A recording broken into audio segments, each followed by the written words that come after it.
Good morning. Before we sit down, let us all read our verse for this morning. Isang verse lang naman po, napakaikli. Amen. And as we read it with understanding. Amen. In Colossians chapter 3, verse 14, in the New Living Translation. And if you are ready, let's all read together. 1, 2, 3, go. Above all, clothe yourselves with love, which bind us all together in perfect harmony. Amen. May the Lord add blessing to the reading of His mighty word. Tayo makakaupo na in the very presence of our God. Amen. Good morning, everyone. How is everyone today? Great. Amen.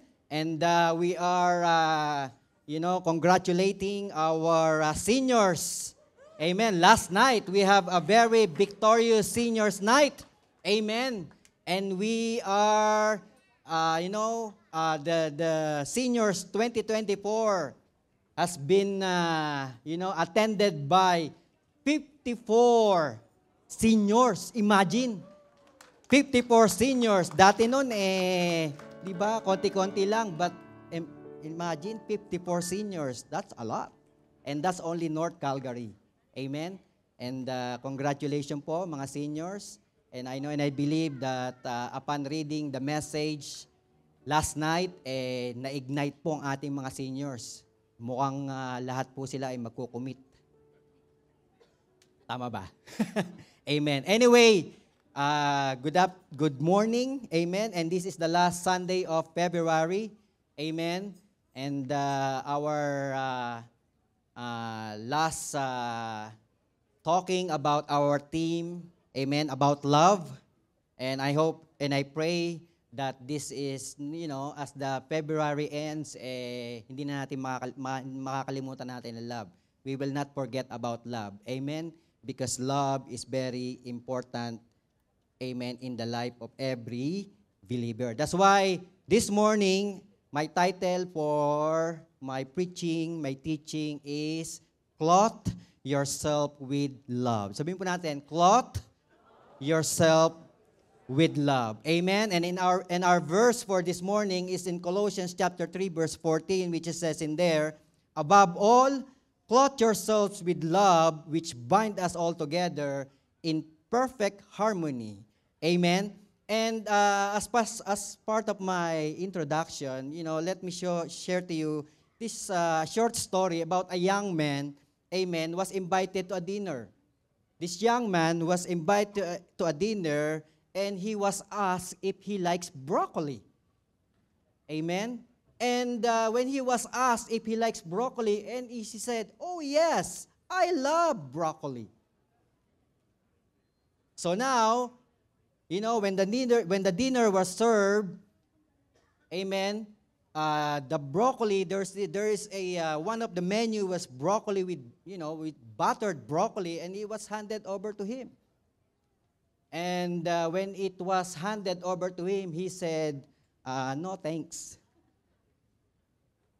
And, the owner of the house asked him, I thought you like broccoli.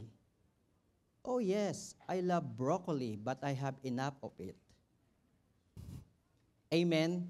But I have enough of it. Sometimes this story is somewhat comparable with the church. Amen. Makita po natin, many people say, I love God. Many people say in the church, I love this church. Amen. But not that person, that specific person. Amen. That's why I know that, in this church, no one is like that. Amen? Tell it to tell to the person next to you, that's not me. That's not me. And tell to the other person next to you, so do I. Amen. Kaya nga po, if you declare, if you are, proclaiming that I love God, I love this church, maybe we can apply some application this morning. Amen. Let us all stand and probably let us sing that song, Oh, I Love You with the Love of the Lord. Amen. At I just want you to walk around, amen, and shake hands all the people, amen, that you will meet in this church. Yung nasa right, you go to the left. Yung mga nasa front, go to the back. And as you shake their hands, look them in the eye. We will not gonna stop until you shake hands, everyone. We're gonna stay here until the afternoon. That's why you better shake.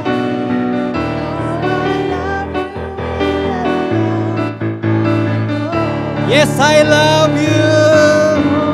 Love you with the love of the Lord. Yes, I love you with the love of the Lord. I can see in you the glory of our King. With the love of the Lord. Let's go. I love you with the love of the Lord. Yes, I love you with the love of the Lord. I can see in you the glory of the King. Yes, I love you with the love of the love you with the love.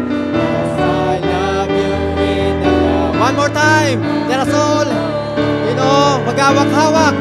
Oh, I love you with the love of the Lord. Magawak-hawak po tayo. Yes, I love you with the love of the Lord. I can see in you the glory of the King. Yes, I love you with the love. Oh, I love you. I love you with the love. Yes, I love you with the love of the Lord. Palakpakan po natin ang Diyos na buhay. Praise the Lord. Have you felt that love? Amen. Praise the Lord. Tayo makakaupo na in the very presence of our Lord. Thank you, Brother Ethan. Praise the Lord. Hallelujah. Kaya nga po, napakasarap po na you will experience the love. Amen. It uplifts you. It uplifts your soul. Amen. It encourages you. Amen. Nakakalimutan mo yung mga problema sa buhay. Amen. Praise the Lord. Kaya nga po, this morning, amen, ang pag-aaralan po natin is we need to be clothed, amen, with the love of God. Now, when I was studying, amen, my teaching for this morning, I just learned, amen, that Christianity in the first century, amen, if you look on Christianity in the first century church, in the early church, there's only one church per city. Amen. There's only one church per city. So if you live in Corinth, amen, and become a Christian, you will be a member of the Church of Corinth. Amen. So if you live in Colossae, amen, and become a Christian, you will be a church member of Colossae. Amen.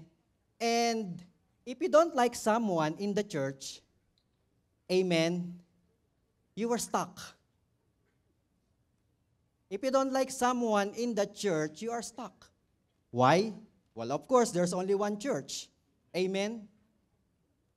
There's only one church, and you either had to work out on your problems or stop being a Christian. You only have two choices. You either work out on your problems or stop being a Christian. That's how early churches is.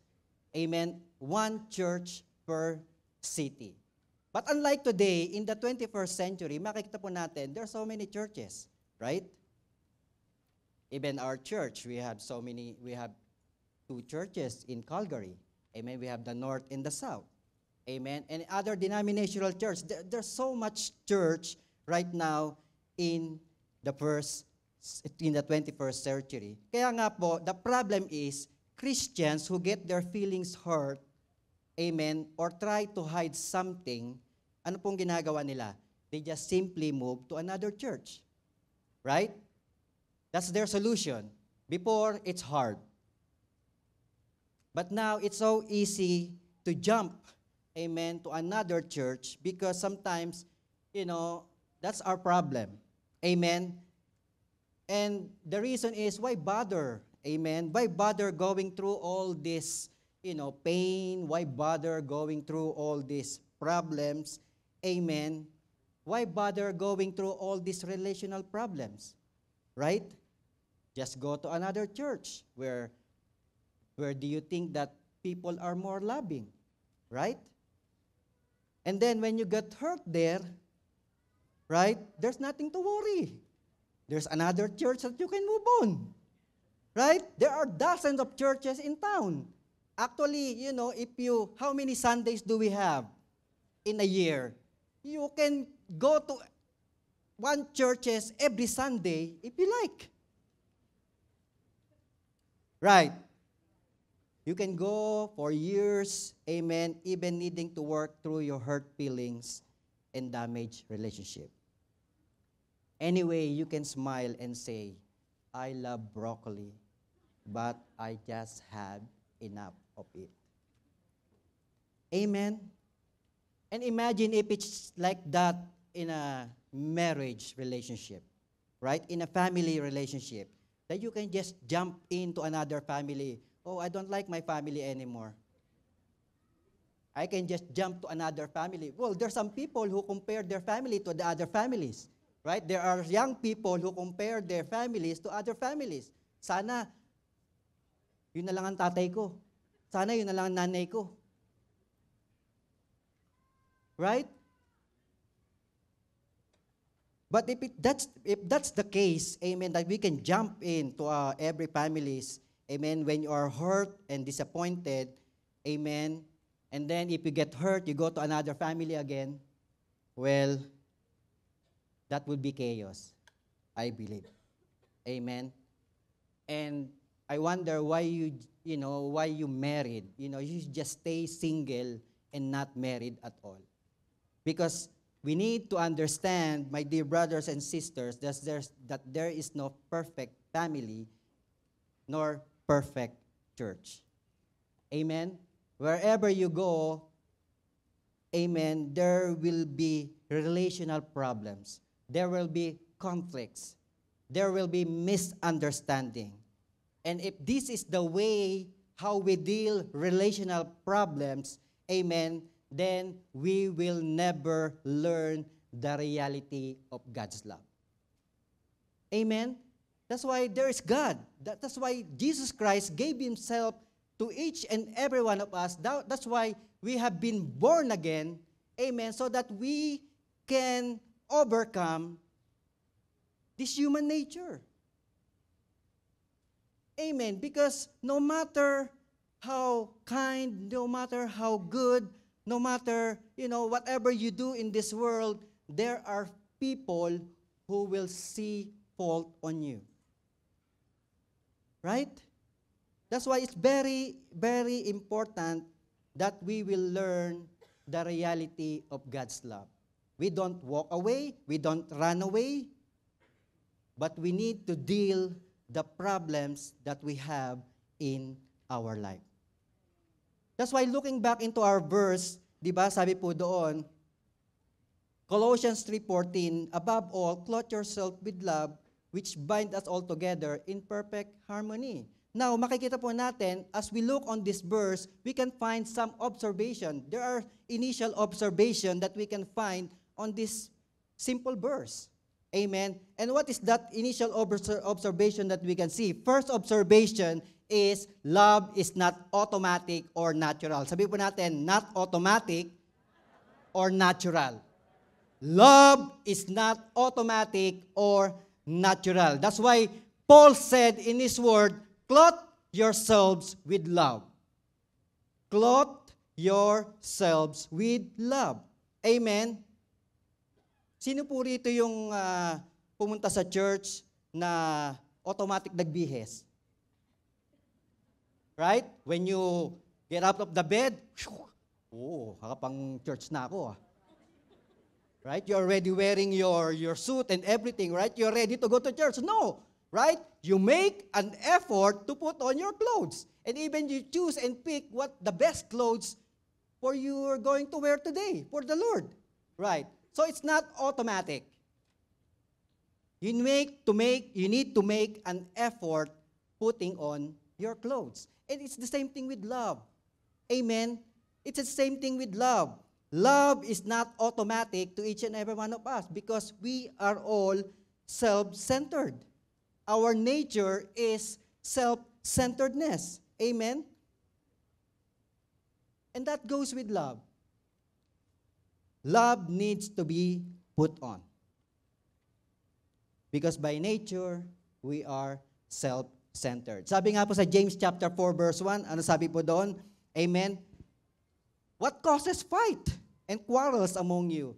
Amen? Even James, no? Nagtataka siya, why there's quarrel in you? Why there's fighting in you? Ba't ba kayo nag-aaway? Why there is fighting in the church? Why there is quarreling in the church? Why there is fighting in the family? Why there is quarreling in the family? Well, the Bible says in here, don't they come from your desires that battle within you? So it's our desire. Amen. Sometimes, you know, we complain or, you know, sinisisi natin yung ating partner, sinisisi natin yung relationship natin. Amen. You know, but the reality, the problem is within us. It's our desire. Amen. There's a battle. It's in our hearts, in our desire that makes us fight and quarrel. That's why we need to put on love because it's not automatic. Amen. All of us have individual family. And at the same time, we have a one big family church. Amen. But there's no such loving family where there are no conflicts or hurt feelings. One way or another, you will be hurt. One way or another, amen, you will have conflicts. Our feelings will get hurt. That's why we need love in our hearts. That's why we must put love into our life intentionally. Amen? So it's not automatic. Tell it to yourself, love is not automatic. That's why I have to put it on every day. Amen? The second observation that we can see in this verse, amen, that love is the highest value. Sabi po natin, highest value. Sabi po doon, which binds us all together. Amen. You know, there are so many virtues in this world. Amen. And, you know, we may have many virtues in life, but if love is not present, then things may fall apart. If any virtues that does not accompanied with love, amen, it will not last. Because love is the greatest of all. In 1 Corinthians chapter 13, verse 1 to 3, it says in there, if I speak in the tongues of men or of angels, but do not have love, and then I am only a resounding gong or a clanging cymbals. If I have the gift of prophecy and can fathom all mysteries and all the knowledge, and if I have faith that can move mountains, but do not have love, I am nothing. If I give all I possess to the poor, and give over my body to hardship, that I may boast but do not have love, I gain nothing. Amen. Everything that we must do must be accompanied with love. For example, patient. Amen. A patient just by alone, if patient does not have love,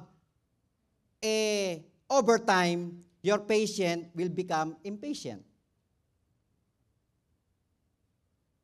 That's why patient plus love is equal to forgiveness. Amen. That's why you can give, you know, a lot of patience, but if you don't have love, then that's why, you know, There are times that you will become impatient and you don't want it anymore. I've done with it. Or even kindness. If you only have kindness but don't have love, amen, kindness will lead to cold-heartedness. Kindness will lead to hard-heartedness. Amen. That's why, if you mix kindness with love, then you will become supportive.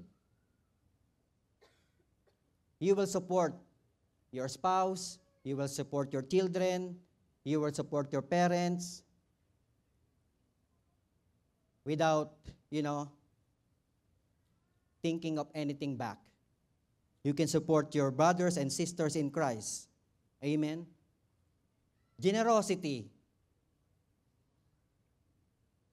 Generosity without love will lead us to self-importance.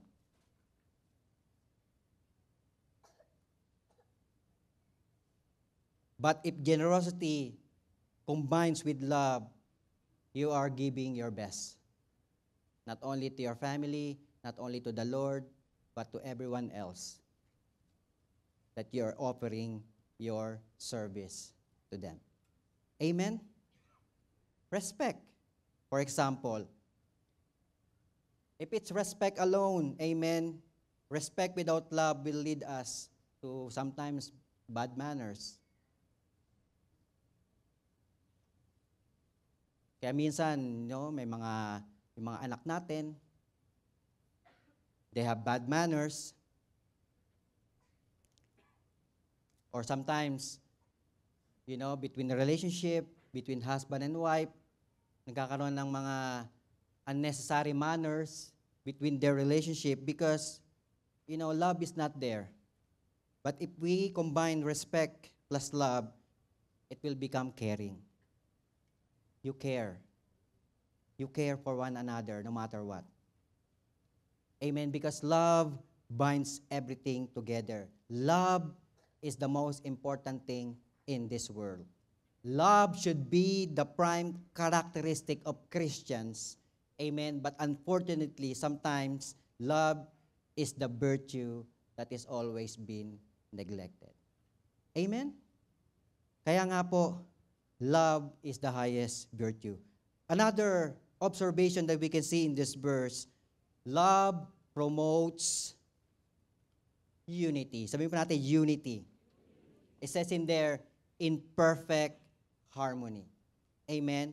When there is love, it promotes unity. Love can mend broken hearts.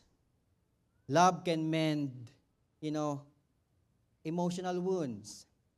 It's only love can heal all those things. Amen? And it provides comfort during times of sorrow and despair.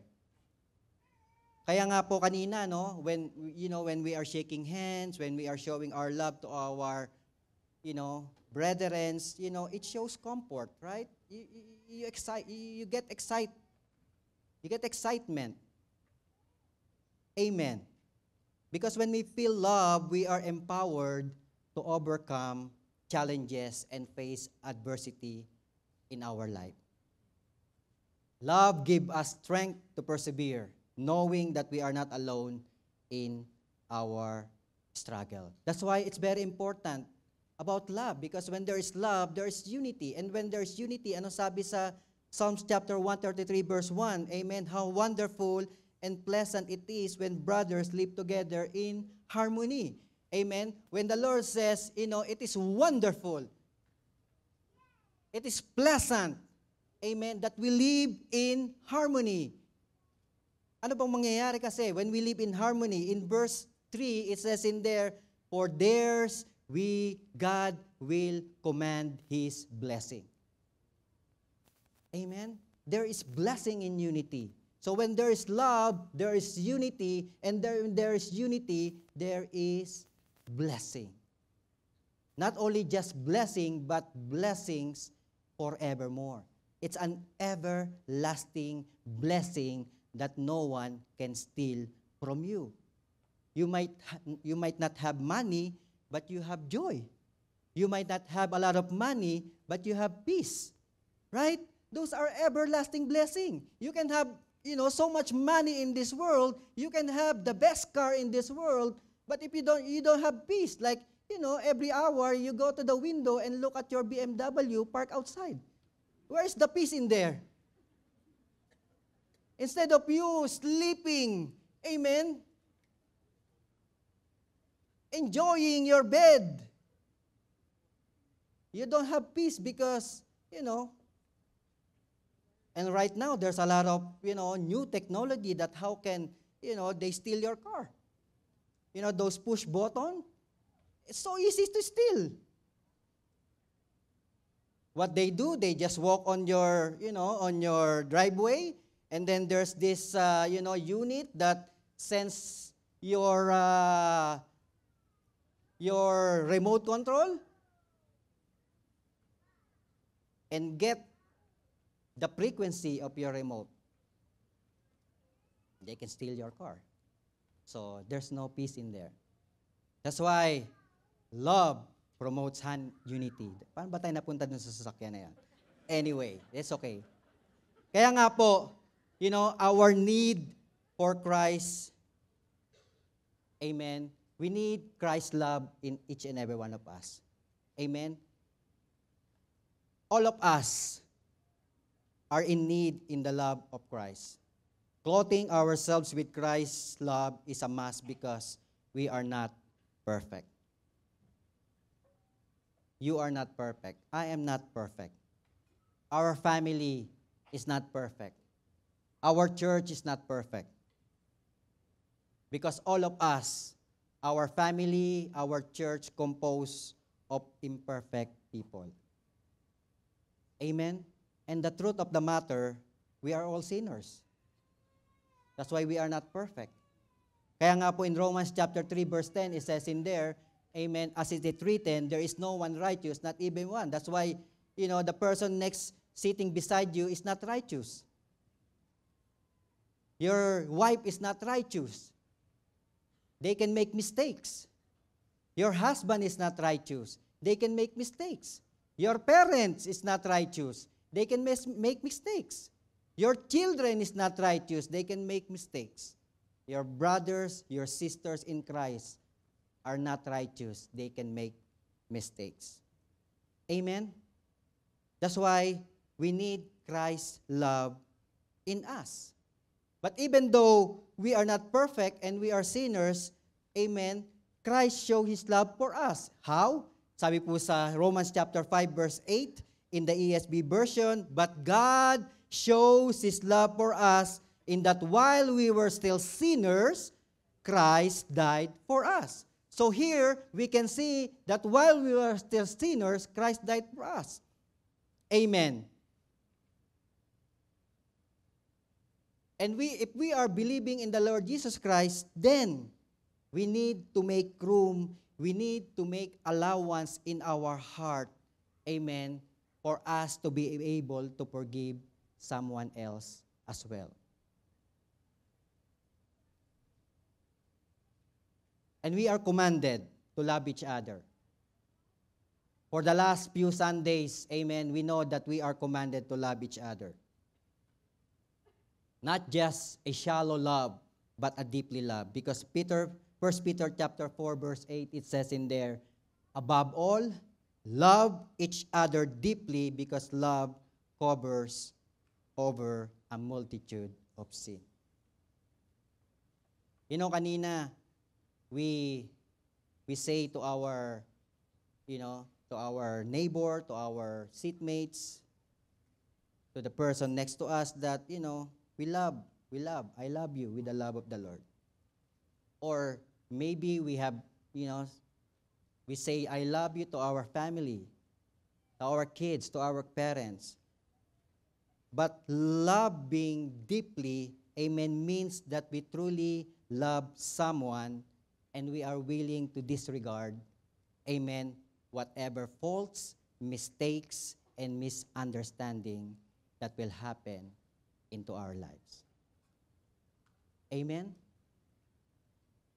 That's how a true love is. Kaya nga po, when we are commanded to love each other deeply, then we need to make a space into our hearts. We need to make an allowance into our hearts. Amen. So that forgiveness can come in. So that love of God can come in into our hearts. Amen. That's why it says in Colossians chapter 3, verse 13, it says in there, make allowance for each other's fault and forgive anyone who offends you. Remember, the Lord forgave you, so you must forgive others. Kailangan natin lagyan ng allowance yung puso natin. Right? Because if we don't put allowance, amen, into our hearts for everyone's fault, then how can we forgive someone? How can we forgive for someone who offends us?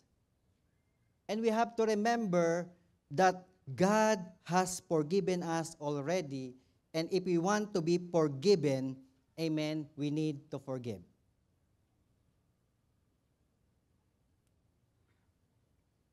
Pero meron pa ring mga mga talagang pasaway I cannot forgive. It's too much.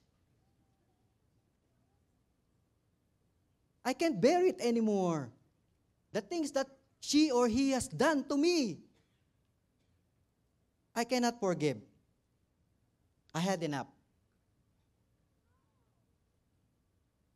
I love broccoli, but I have enough of him or her. I don't love him anymore. I don't love her anymore because of what he has done. Well, if that's your answer, if that's your solution to your problem, then let me tell you now, you will get into more serious trouble. You will get into a more serious trouble. Why? Because, if we don't forgive, if we don't clothe ourselves with love, there's no win-win situation for us. Amen? Because unforgiveness will give Satan an open door to you. Sabi po sa Ephesians chapter 4, verse 26, ano po sabi doon? And don't sin by letting anger control you. Amen? Kaya lang naman may galit because there's no love. Amen? And sabi po sa Bible, don't let the sun go down while you are still angry. So, ibig sabihin, amen, you can be angry but do not sin. But when you get angry, amen, for anger gives a foothold to the devil. Amen. So when we are not forgiving, it gives foothold to the devil. Amen. Unforgiveness throws a mat of welcome into your hearts for Satan to come into your hearts. And you think sometimes, not forgiving someone is okay. No, it's not okay. We will be in more trouble in the future. That's why we need to make space into our hearts. That love. Kaya nga po, in this matter, we only have two choices.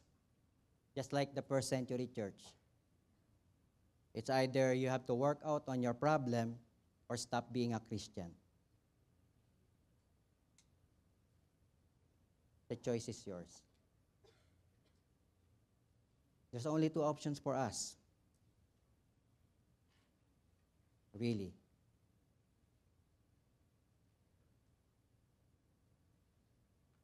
But if if we will stop thinking about ourselves for once. Sometimes the problem is we always keep thinking of ourselves kasi, it's me that's been hurt.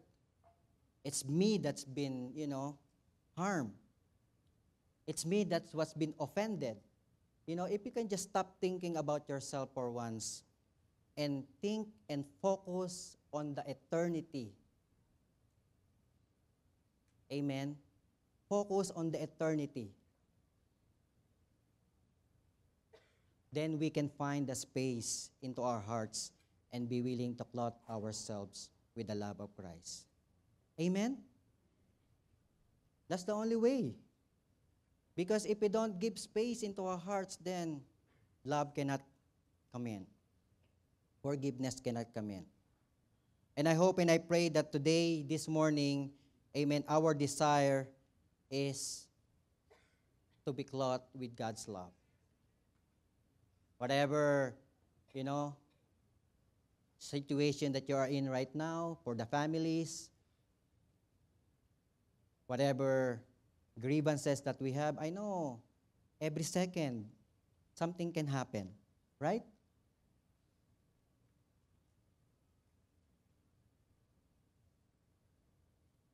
Uupo na nga lang sa sasakyan, nag-aaway pa. You wake up so early, you prepared, right? And then there you go, you're ready, you're sitting in your car, waiting, and then, oh, I have patience. Okay, mauubos yung patience na yan pag walang love. I'll tell you. Tapos, syempre, mainit na yung sasakyan. E di umiinit na rin yung ulo mo. Right? The car starts to warm up, and then your head start to warming up as well. Oh boy, I've been sitting down here for 20 minutes already. She's still not ready. So that patience will not last even 20 minutes or half an hour. That's why we need love. Amen? Like sometimes we think of that and then, you ruin your day. You go to church, nakasibangot ka na. And then, once you arrive in the parking lot, because you are a bit late, you normally comes early, right? Because you want the parking spot, your favorite spot. And then, because you're late, then, sisisihin na yung asawa. Wala na yung parking spot niya. Magagalit na ngayon sa SOS. Asa yung parking ko? Tinamay mo na ngayon yung SOS. And then when you enter the sanctuary, bangot ka na. Just a simple waiting and ruined your day already. That's why love is very, very important. Amen? We need to clothe ourselves with love because all those virtues without love, amen, it will not last. That's why this morning, amen, just allow me to share to you 3 fundamentals action to keep loving. Amen? There are 3 fundamentals action that we can do, amen, for us to keep loving. Amen? I know it's hard to love, but we need to love because it's a God's command. The Bible says, love the Lord your God with all your heart, with all your soul, and with all your might. And God did not just stop there. You only not to love God, but the Bible also says that love your neighbor as yourself. So, technically, you need to love everyone. Right? That's why these fundamentals will help us, amen, to keep loving people. Whatever they are, whoever they are, amen. Whatever weaknesses they have, whatever situation you may in, amen. We can apply this love into our hearts. Amen. Number 1 action that we can do is we need keep putting on love. Sabi po natin, keep putting on love. Love is not a one-time deal. That you have yesterday and you don't have today. Just like as you put your clothes every day, right? You need love every day. Sino po rito yung MWF naked? Wala naman. TTH ka lang nagdadamit. Pwede yung pagligo. Pero clothing is very, very important. Right? And it says in there, in 1 Corinthians chapter 16, verse 14, in the New King James Version, it says in there, let all that you do be done in love.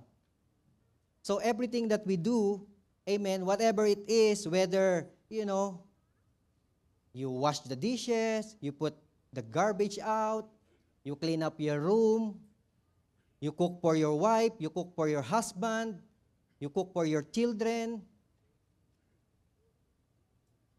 you serve in the church, you are in parking lot, you are in the door, you are praying for the chairs. Let all be done in love. And let me tell you, Satan will bring back unforgiveness.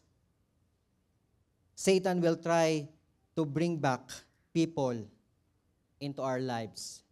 Satan will come back and tempt us to be angry with someone. That's why we need to put on love every day. And you may have conquered anxieties, you may have conquered, anger today, but tomorrow, you will need it again because you'll never know what will happen tomorrow. Amen? You must choose daily to be a loving person. Tell it to yourself, I must choose to be a loving person daily. Amen? So how will we know that we have love into our hearts? Amen? 1 Corinthians chapter 13, verse 47. We all know all these verses. Amen? Memorado na natin to. But this is the evidence that how that we can know that love is already, generating in us. That we are putting love in our hearts. Amen. In 1 Corinthians chapter 13, verse 47 says in there, love is patient. Love is kind. It does not envy. It does not boast. It's not proud. It is not dishonor others. It is not self-seeking. It is not easily angered. It keeps no records of wrongs. Amen. Sino po rito yung, panahon pa ni Magellan, hindi mo po nakakalimutan yung ginawa ng asawa mo? You keep coming back of the faults that, your partner has been done. But it says in here, it keeps no record of wrongs. Amen. Love does not delight in evil, but rejoices with the truth. It always protects, always trusts, always hope, and always perseveres. My dear brothers and sisters, everyone needs a second chance. Sabihin po natin, second chance. The person next to you needs a second chance. Your family, your wife, amen, your husband, your wife, your spouse, amen, deserve a second chance. Your children deserve a second chance. Your parents deserve a second chance. Your brothers and sisters in this church deserve a second chance. Why? Because God always gives a second chance to you and to me as well. Amen? Makikita po natin, even Adam and Eve, when they sinned in the Garden of Eden, ano pong ginawa ng Lord? In Genesis chapter 3, verse 21, and says in there, the Lord God made garments of skin for Adam and his wife, and clothed them. If there's no forgiveness with God, di ba? Ano lang ginawa nila? Ano lang ginawa ng Lord kay Adam and Eve? Wala na. Tapos na. That's it. You don't know how to listen? You don't know how to obey? Just go. You'll be banished. But no, right? God gave them a second chance. They were clothed so that their nakedness, so that their sin, amen, will be forgiven. It's the same thing for each and every one of us. Amen? Everyone needs a second chance. May kanta ba nun? Everyone needs a second chance. Alive. That's why, lahat tayo, we need a second chance. And just imagine if God does not want to forgive us anymore when we have mistakes. Amen. We will be forfeited of these heavenly blessings. Amen? Kaya nga po, keep putting on love. Paglabas mo mamaya, you need to put on love. Tomorrow, when you wake up, put on love. You don't know what's going to happen in your work, in your school, even inside the house. But if there's love, amen, love covers multitude of sin. Amen? Second point is keep company with God's people. Sabi po natin, company. Keep company with God's people. Why? Because love cannot be practiced alone. Amen? How can you practice love? Of course, you can practice love with someone else. Can you just say you are loving and you just by yourself? You only love yourself. And that is selfishness. But true love, amen, can be practiced with someone else. That's why we need to keep company with God's people. Sabi po sa Proverbs chapter 18 verse 1, amen, it says in there in the ESV version, whoever isolate himself seeks his own desire. Kaya yung mga lone ranger dyan, not good. Yung mga, I don't want to go there, kasi baka masaktan lang ako. Ayoko nang umibig, kasi baka masaktan na naman ako. Wala. Okay lang yun.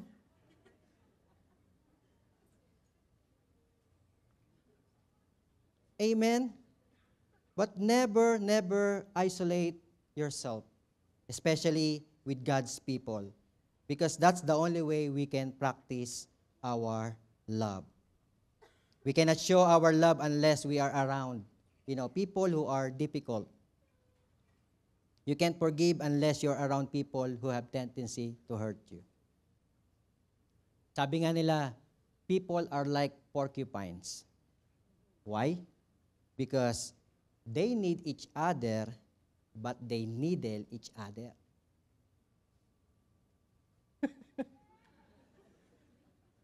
Ang porcupines kasi, they need each other. Gusto nila magkakasama sila. Pero pag magkakasama na sila, because of the needle of the porcupines, they needle each other. Nagtutusukan sila. Ganon din tayo. You see, porcupines. Baka mamaya daga yung iniisip nyo. Kaya rabbit. Porcupines have, like when they got mad, all those needles that come out in their body, that's porcupines.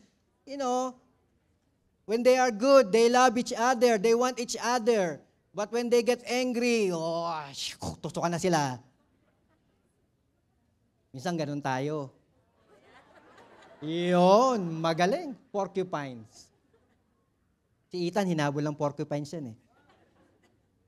Amen. But kidding aside, amen, conflicts are bound to happen, whether we like it or not.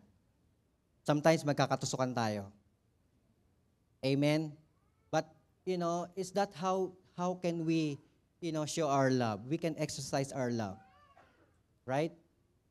We can, truly say to ourselves that, I have love in my heart. The only problem is because they want to, go away with people. You want to go to other church. Para hindi ka mapag-usapan. You want to go to other church so you don't get hurt anymore. I don't think so. You will get hurt in there, wherever you go. Amen? Kaya nga po, the problem that we have is because we don't have, we don't want our character to be exposed. That's the problem. Ayaw nating malaman yung character natin na ganito tayo eh. But if we are willing, amen, to be changed by God, Lord, this is my weakness. I know I can't forgive easily because I've been hurt.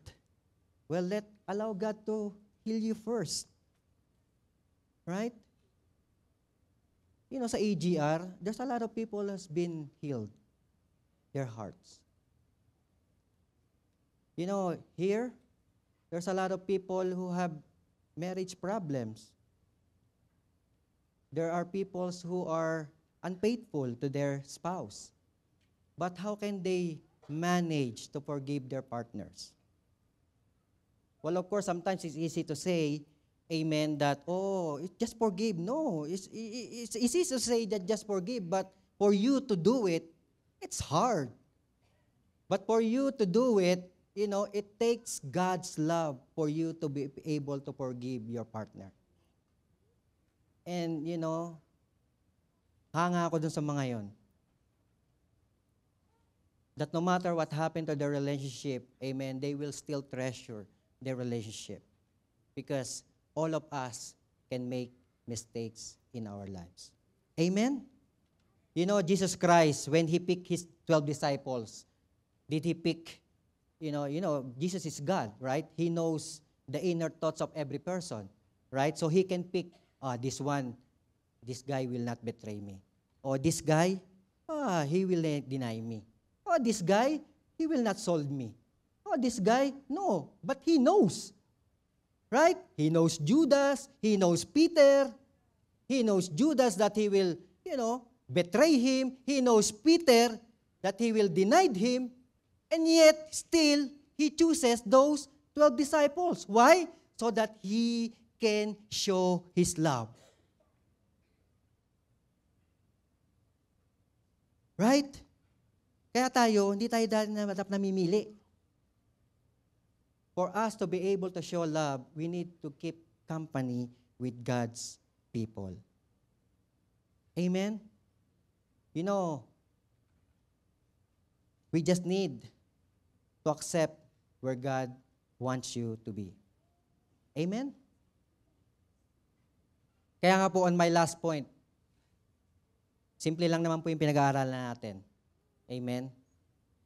Keep putting on love, keep company with God's people, and the last point that I want to share to you, amen, one of our fundamental action to keep love into our life is we need to keep an intimate relationship with God. Amen? We need to keep an intimate relationship with God. Amen? Just by ourselves, we cannot do it alone. It takes God for you to forgive. It takes God for you to forgive. And the only way we can put on these clothes is by knowing God more into our hearts, into our lives. Amen? Notice these two verses. John chapter 15, verse 5, and Galatians chapter 5, verse 22 to 23. Ano po sabi sa John chapter 15, verse 5? It says in there, I am the vine. Jesus is the one who's speaking here. Amen? Jesus is speaking to His disciples and to each and every one of us. And Jesus Christ is saying to you and to me, I am the vine, you are the branches. If you remain in me, you will bear much fruit. Amen? So if we remain in the Lord Jesus Christ, we will bear fruit. We will bear much fruit. Apart from me, you cannot do anything. And ano po yung fruit na yun? What kind of fruit that we will bear? What kind of fruit that we will bear much? Galatians chapter 5, verse 22 to 23, ano po sabi doon? But the fruit of the Spirit is love, joy, peace, forbearance, kindness, goodness, faithfulness, gentleness, and self-control. Against such thing there is no law. Amen? That's why if we are keeping our intimate relationship with God, you don't need to chase the fruit. Hanapin ka, where's the patient? No. You don't chase the fruit. Where is the love? Where's the peace? Where's the kindness? You don't chase the fruit. You chase God. Because if you chase God, fruit will automatically come out to your life. Amen? That's why sometimes you always pray, Lord, give me patience. You already have patience. Because when you accept the Lord Jesus Christ, the Spirit comes upon you, and the fruit of the Spirit comes upon you as well. But the problem is, amen, you don't exercise it.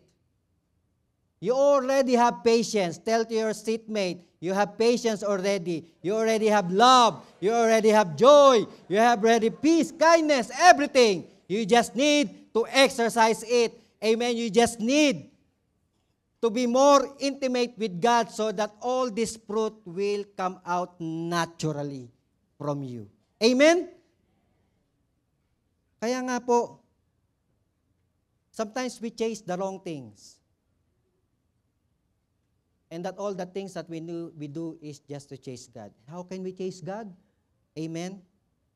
How can we chase God? Of course, reading His Word. That's how you chase God. Read His Word. Don't allow the day will pass by not reading His Word. Kahit one verse, parang awa nyo na. In the beginning. Oh, gano'n ba naman yung millisecond lang naman. Sayang, wala naman masasayang dun sa 0.01 second. In the beginning was the world, and the world was God. And the Word was God. Tapos napunta ka pa dun sa Jesus wept. Jesus wept, one verse. Tapos na. Okay, pag medyo naboboard ka, dagdagan mo naman. 2 verses, 3 verses, 4 verses. Amen. Until, you get hung on to it. It become your habit. And now, 5 verses not enough. You read chapters. 1 chapter is not enough. 2 chapters, 3 chapters, 4 chapters. And then suddenly, you not realize you finished the whole Bible in a year. Amen? That's how we chase God. How can we chase God? By prayer. By talking to God. By communicating to Him. That's how we chase God. What else? By fellowshipping with co-believers. That's how we chase God. You know why? Because not all your day is good. Right? But if you have with someone who can encourage you, amen, then, naiiba yung natin, estilo natin. Right? And this is where we will find fruits growing naturally into our lives. Amen? Kaya nga po, if we are lacking love in our life, you know what to do. If you think you need more love, you know what to do. Spend more time with God. And that love will come out naturally in you. Amen? Kasi si Lord nang gumagalaw sa iyo. The Lord is the one doing something on your life. You will be amazed. Hindi ako nasaktan na. Tinusok ako Kinurot ako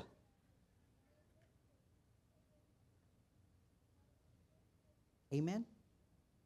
Kaya nga po, 3 lang yun, napadali. Amen? Ulitin natin. Ano yung number 1? Keep putting love. Secondly, keep company with God's people. Never isolate yourself. And last but not the least, we need to be intimate with our relationship with God. Amen? That's why, and as I end, as my conclusion, amen, ang tanong ko sa inyo, what type of clothes are you wearing right now? Hindi yung physical clothes Hindi ko tinatanong kung naka Louis Vuitton ka, hindi ko tinatanong kung naka Burberry ka, hindi ko tinatanong kung naka Gucci ka. I'm talking about spiritual clothes.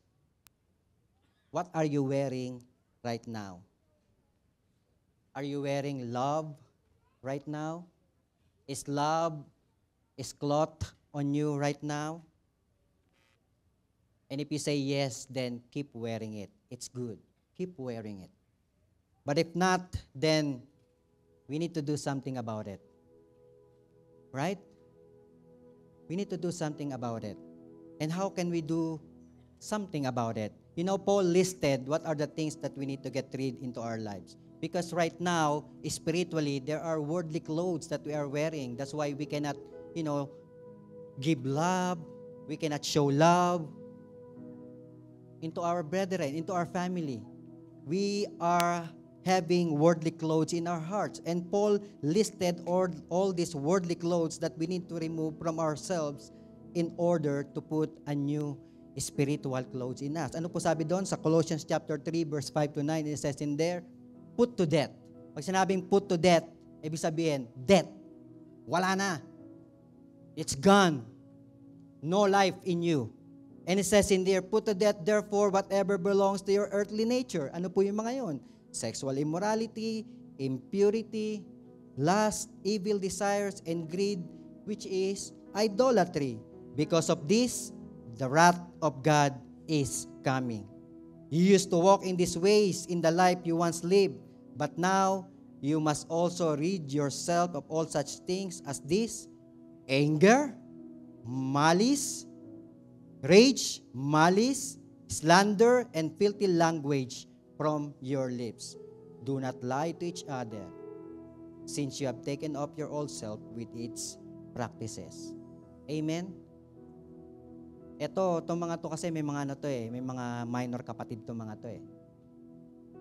Kagaya nung do not lie to each other. Kaya minsan yung mga, alam mo yun? Alam mo ba? Yung mga ganon. Amen? But the Bible is saying, for us to be able, amen, to show love, we need a new cloth in us. And we need to get rid of all these things. We must take off these worldly clothes by hating our sin and putting it to death. We must hate it so much that we will do anything to get rid of it. Amen? And after we remove these worldly clothes, then we need to put on the new clothes that God has given us. In Colossians chapter 3, verse 12, it says in there, therefore, as God chosen people, are you God's chosen people? Amen. So as God chosen people, sabi po doon, holy and dearly loved, clothe yourselves with compassion, kindness, humility, gentleness, and patience. Ito po yung dapat nasusuot natin every day. Amen? We must recognize, amen, that each of us have the responsibility to put on this virtue into our lives. This is practical Christianity. This is what supposed people see in us. Amen? Ano sasabihin ng mga tao sa labas? Ba yan, church nyo, nag-aaway-aaway kayo dyan. Or sometimes there's a first-timer and they saw, people arguing in the corner. Hindi ka pa nagbabayad ng utang mo. Bakit sa church ka pang maniningil?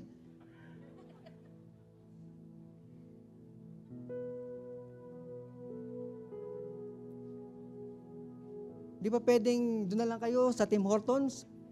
Magsingilan, magbangayan doon. Dito pa kayo sa church?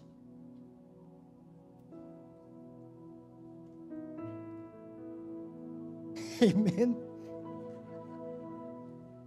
True to life ba? Parang true to life pa. Sa church lang kasi nakikita. Meron naman palang reason eh. Amen. But this is what the world need to see, the love in us. Amen? This is what people need to see, our love in the family, our love in the church. Amen? And even our members of our family, this is what our children wants to see. Between husband and wife, love. Between siblings, love. Amen? And my dear brothers and sisters, don't believe in the lies of the devil that you cannot do it. You can do it. Because the Bible says, I can do all things through Christ who strengthened me. So when God strengthens you, you can do it.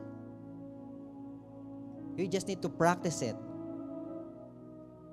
Alisin mo na yung motto mo na practice makes it perfect. I think, last 2 Sundays ago, kasi in-example kayo na eh. Sabi, di ba, most of the time we always say, practice makes it perfect. But no, you cannot perfect it. Kahit anong practice ang gawin mo, you cannot perfect it. Dapat ang motto mo na, practice makes progress. As you practice love, you will progress. Right?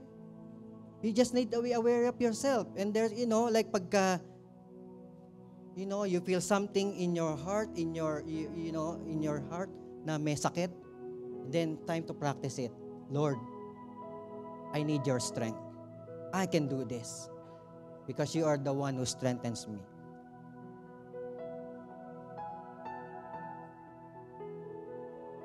And, marami tayong kalaban sa mundo. The devil is the number 1 liar, betrayer, that we cannot do it. But it's God who will help us that we can do it, to love one another. Amen? Kaya nga po, I hope and I pray that as we end this month of February, amen, hindi na po matatapos dito sa buwan natin yung love. Amen. Every day of our life, we must put on the love, we must put on the cloth of love of God for each and every one of us. Amen? Praise the Lord. Tayo po lahat tumayo. Let's all stand in the presence of God. Amen. Hallelujah. Praise the Lord. You know, God cannot really do something or make move in our life if there's still, if our life, if our heart still occupied with other things. Kaya nga po sabi ni Paul in his word, amen, get rid or put to death. I believe today, marami tayong dala-dala eh. Amen. Sometimes we think of sin, for example, sexual immorality, hindi ka naman ganun. It's not just about that. Amen. When we talk about sin, it's universal. The Bible declares in James 1:4, basta in James, sabi po nila, anything that you ought to do and you did not do it, it is a sin. Simple as that. James 4:17. If anyone then knows the good they ought to do and doesn't do it, it is sin for them. Is it good to love your neighbor? What's the answer? Amen. It is good to forgive? Amen. So alam naman pala natin eh. And then we need to all to do it. Because if we don't do it, then we are committing sin against God. Simple as that. That's why today, if we can bow down our heads and close our eyes and just focus on God. I know, we have a lot of hurts in us. But hurt is natural. Hurt is something that we cannot be avoided. Because we are only human who gets hurt.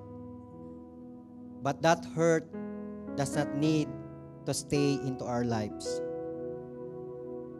That bitterness does not need to stay into our lives. Those sins does not need to stay into our hearts. That's why Paul is encouraging us to get rid of all those. And today, as we talk to God, allow God, the Holy Spirit, to make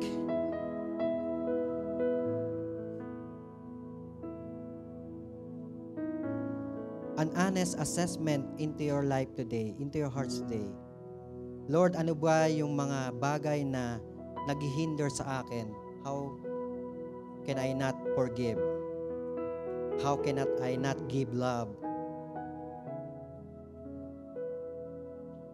Is there any impurity in me? Is there any greed in me? I only think of myself. I only think of all the things that I do in the family and not thinking what other people in the family is doing for me. Is there any evil desires in my heart? That's why I cannot show love to my brethren. Or there's still any anger from my past experiences. Sometimes you thought that you already have forgiven them, but deep inside your heart, there's still anger in your hearts. There's rage in your hearts. That's why today, Lord, reveal it unto me. Those old self-practices that I have been doing for so long.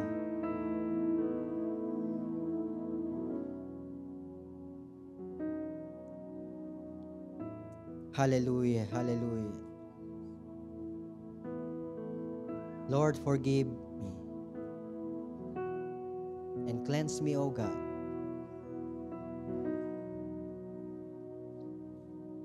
As you confess your sin before God, the Bible declares in 1 John 1:9 that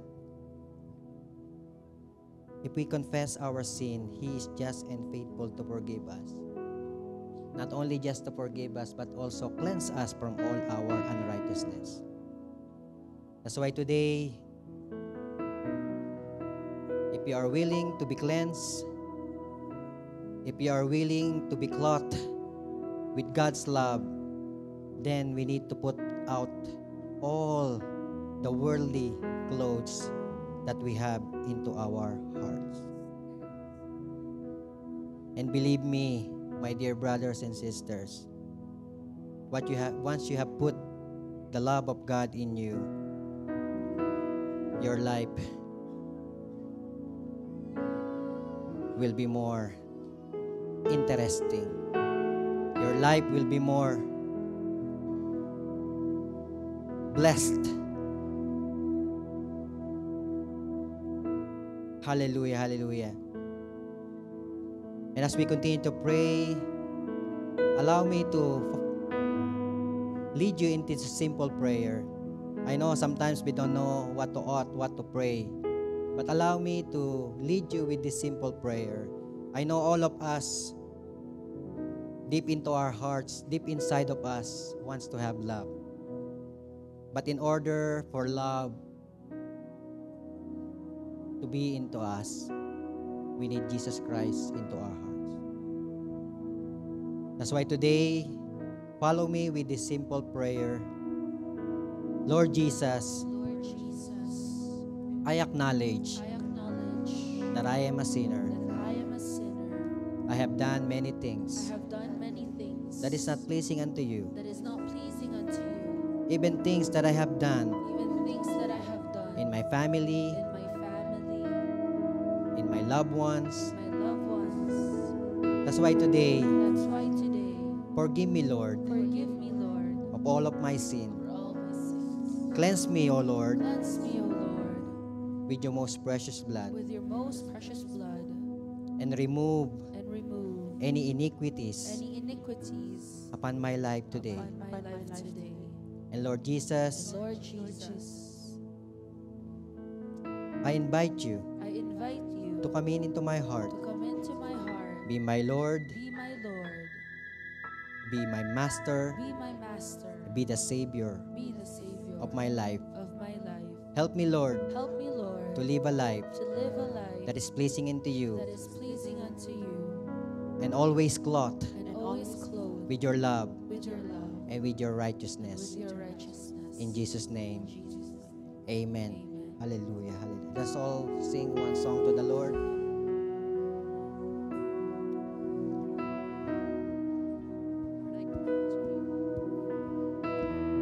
Lord, I come to you.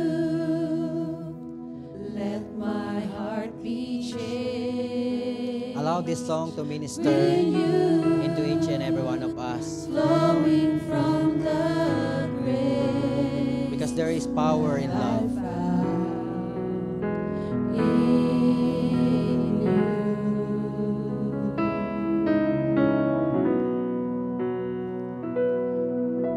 Lord, I come to know Lord, I come to know the weaknesses I see in me will be stripped away.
once again, sa mga magpapamilya po, tayo po ba pwede po tayong magkasama-sama, all the family that's in here.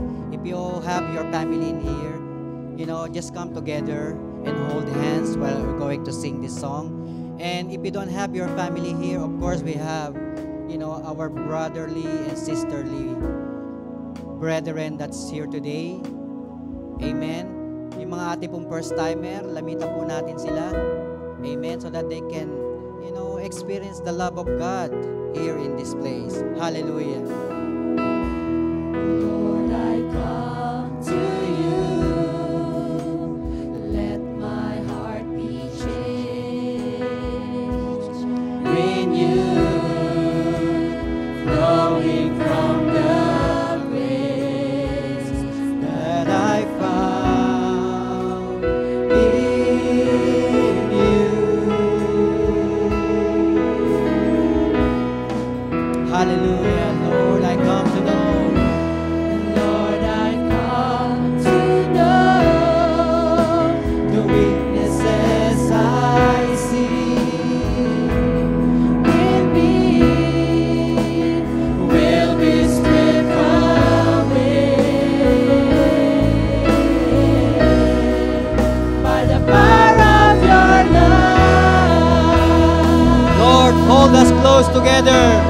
Hallelujah. Bind every family with your cords of love that cannot be broken. Hallelujah.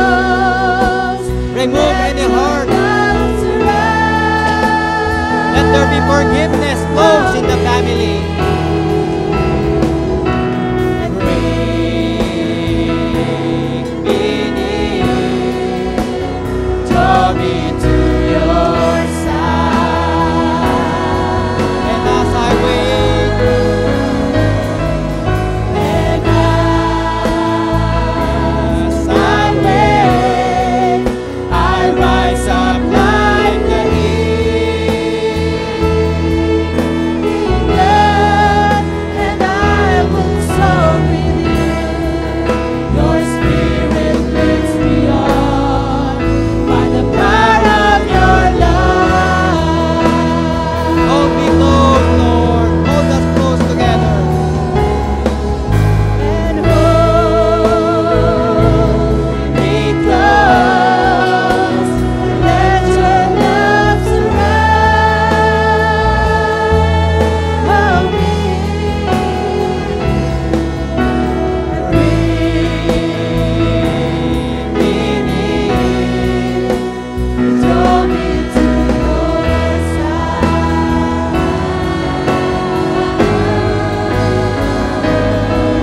And as I wait, I rise up like the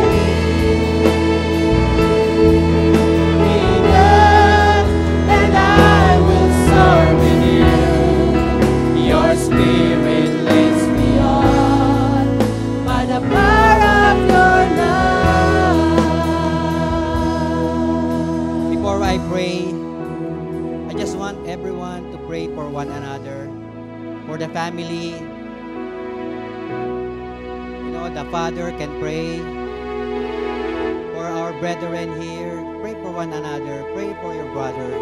Pray for your sister. Sometimes the appearance does not really tell anything. But sometimes deep into their hearts, sometimes they are hurting. They need love. A lot of young people are hurting. They need love. And allow the love of God flows from you today.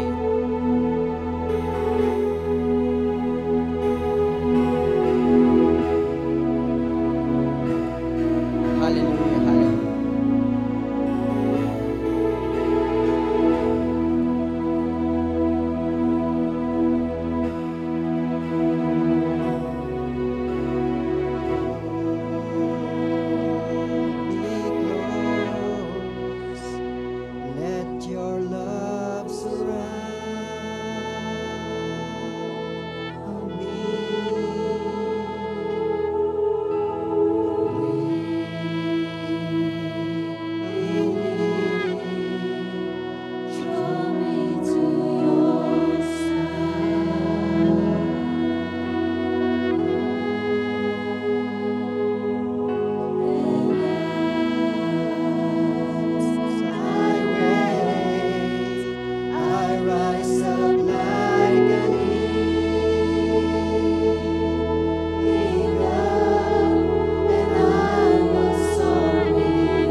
Take your lead in every relationship, O God, in this place.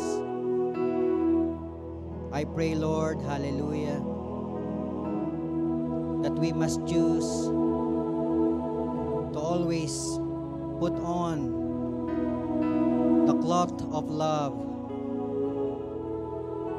into our lives. That we must choose, Lord, to obey your word as you have commanded us to love above all, deeply in love to each other and to our God. Lord, I pray that you will continue to strengthen every person that's in this place, even the people in the overflow, in our live stream, oh God. We know that being hurt is unavoidable, but with your strength, Lord, we can always choose to forgive and to show love to every people that you will bring into each and every one of us. And especially for the family, oh God, I know there's a lot of misunderstanding in the family, between husband and wife, between siblings, between parents and children. But I know that God can mend all those hurt, those broken relationships, if we allow God and the Holy Spirit, the Lord Jesus Christ, to take over our family in our relationship. That's why today we declare Jesus is Lord over our family. Jesus is Lord over our loved ones. Jesus is Lord over this church. Jesus is Lord wherever we go. So that whenever we meet someone, oh Lord, the love of God will continue to manifest into our life in the name of Jesus. And as we close, oh God, may you continually pour out your blessing for all your people today who seek you with all their hearts. I pray, oh God, Lord, that you will open up the windows of heaven and pour out so much blessing, oh God, Lord. And not only material blessings, oh God, I pray, Lord, that you will continue to bestow healing upon their lives. For all those who have suffering from any sicknesses and diseases, for anyone who are suffering not only in physical sicknesses but also emotional healing sicknesses, or anything, oh God, that hinder us, Lord, that your healing power flows over them. And I pray, oh God, hallelujah, that you will bless the work of their hands, bless their workplace, bless their job, bless everything that they touch, oh God. And even, Lord, for all our brethren who are looking for work, I pray, God, hallelujah, that you already prepared and release, Lord, the best job that you have prepared for each and every one of them. And also, Lord, last but not the least, Lord, let our life be a blessing to many people as well. Oh God, that, we will share the love of God to many people. That we will not getting tired of sharing the good news of salvation to our friends, to our classmates, to our loved ones. So that we can glorify your holy name. In the name of Jesus. Lord, maraming salamat po. We seal all these prayers, we seal all these words upon us, O God. And Lord, we give you all the glory, honor, praise, and thanksgiving. In Jesus' name is all we pray. Amen. Amen.